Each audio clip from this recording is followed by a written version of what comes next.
We're talking about crowded receiving rooms on NFL teams, and one just got a little bit more crowded right now on FFT Express.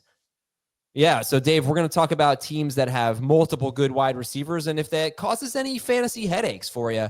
But I do think we should start with the Cowboys room and George Pickens going there. I guess one got a little less crowded too because DK Metcalf stands alone basically in Pittsburgh. But George Pickens to the Cowboys, what's your big reaction to this? This is a pretty interesting trade.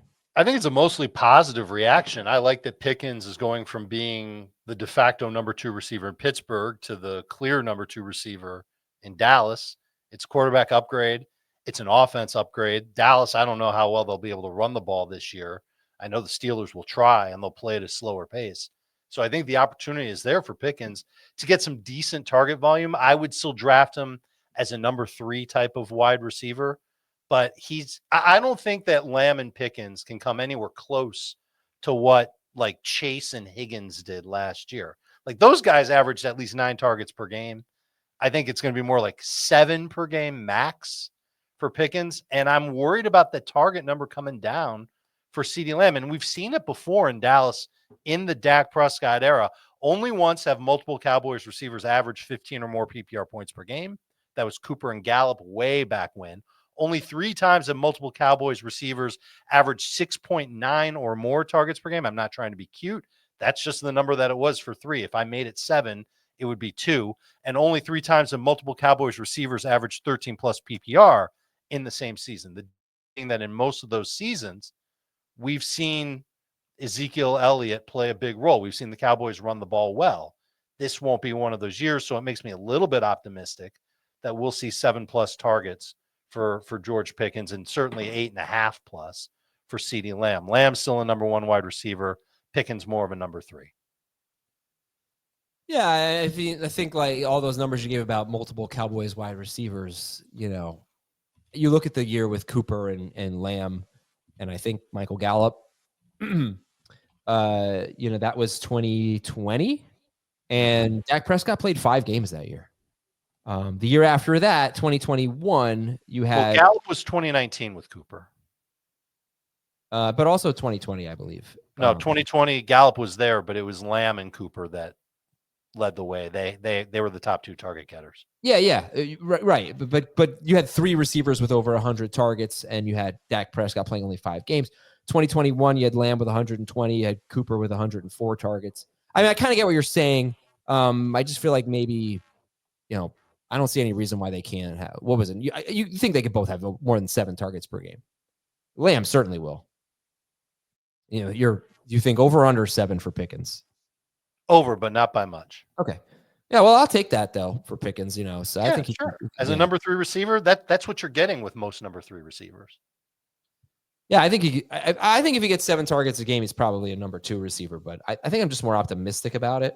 Let's see, that's 119 targets. Yeah, I don't know. I think I'm hopeful that he's finally in an environment where he can thrive. Not going to, you know, have a huge breakout or anything because Lamb is there, but I like it. I like it for Metcalf even more. I think I was super high on him on the show, but what do you think about Metcalf? You know, I compared him to Devontae Smith. Would you rather have Devontae Smith or Metcalf? I'd rather have Metcalf. And I think he'll certainly provide a little bit more consistency. I think he'll get more targets per game than Pickens would have if he had stayed in Pittsburgh. Obviously, I would have. But like last year, Pickens in Pittsburgh, 7.4 targets per game, somewhere around there. And I think Pickens can land right about there. It's just a matter of who's throwing him the ball, how many touchdown opportunities he'll have, how run heavy this offense will be. I think it'll be plenty run heavy. He's a borderline number 2, number 3 type of wide receiver. George Pickens has been in the league for 3 years. In those 3 years, the Cowboys, have thrown for 41 more touchdowns than the Steelers. All right, we're going to take a quick break and talk about other crowded wide receiver rooms after this. So, Dave, who do you want to talk about when we look at wide receiver cores that could be headaches? That could be headaches? Yeah, I mean, based on what you've said, maybe Jacksonville, because I know you're a little concerned about Brian Thomas Jr. now.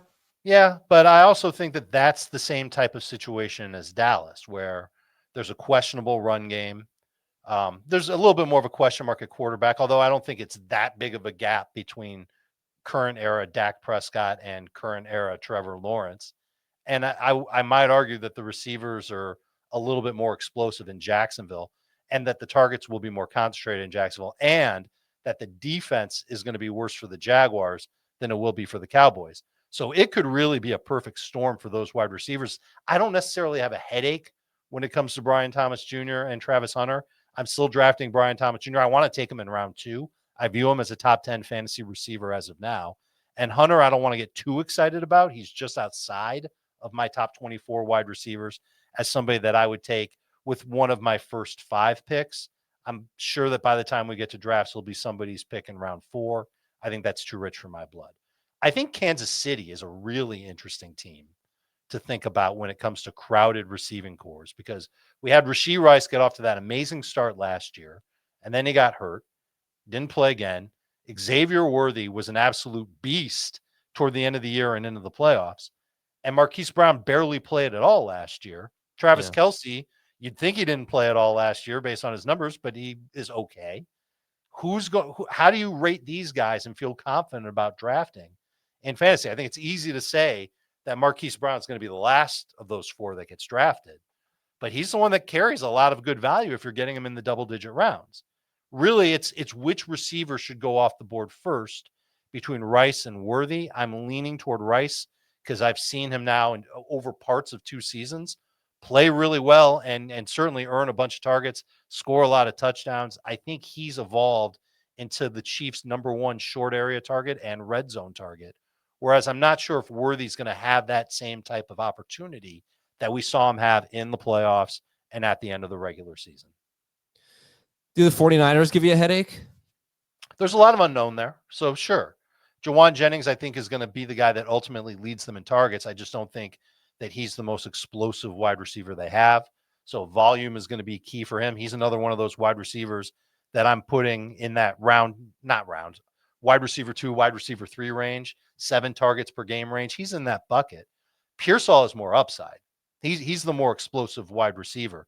You saw flashes of it last year, first against the Bucs, then again toward the end of the season, and they really need him to step up. And I would imagine that Jennings is going to be drafted first.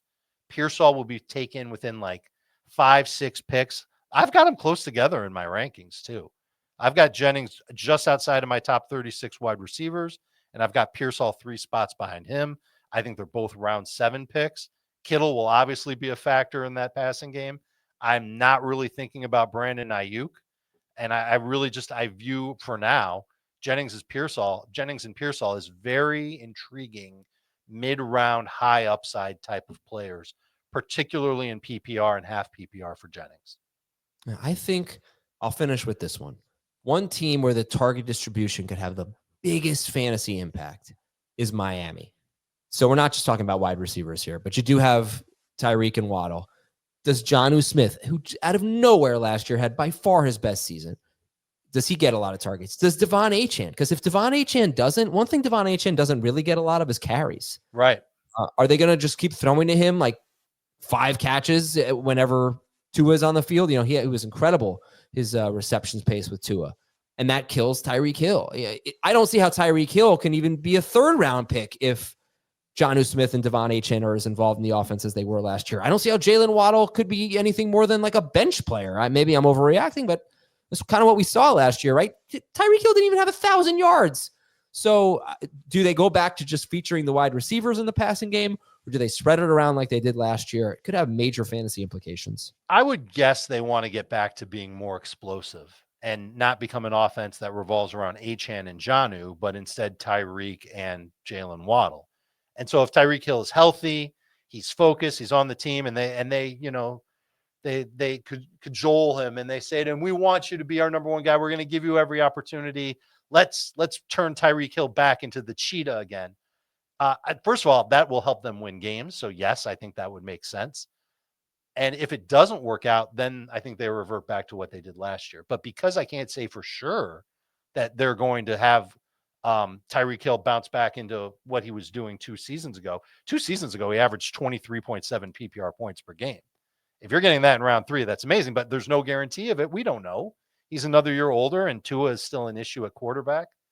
And I think that's what kind of pushes his value down, is that there's concern that A, he's just not the same dude, and B, even if he is the same dude, something happens in that offense and they revert to effectively playing keep away from the defense, and that's snapping the ball and getting the ball out in a second and a half to whoever's closest to Tua Tagovailoa, and you hope that A-Chain or Jonnu makes plays.